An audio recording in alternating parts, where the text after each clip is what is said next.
ये वो जगह है जहाँ पर माधुरी मैम अपने बचपन में आते थे अपने मॉम डैड के साथ में। ये वही सरजमी है, ये वही जगह है, ये वही गांव है, ये वही वाड़ी है जो आज आप लोगों को मैं दिखा रहा हूँ। तो यहाँ से हम अंदर चलते हैं, अंदर चल के मैं आप लोगों को दिखाता हूँ। दीक्षित निवास एक घर है, दीक्षित निवास। नमस्कार, या ठिकाणी आपण आता पडेल गावातल्या दीक्षित घराण्याच्या भागामध्ये उभे आहोत.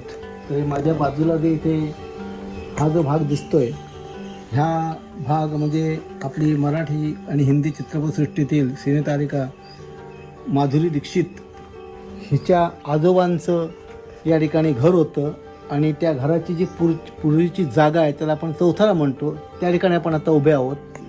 जन्म माधुरीचा दादरमध्ये झालं, शिक्षण जन्म मुंबईत गेला.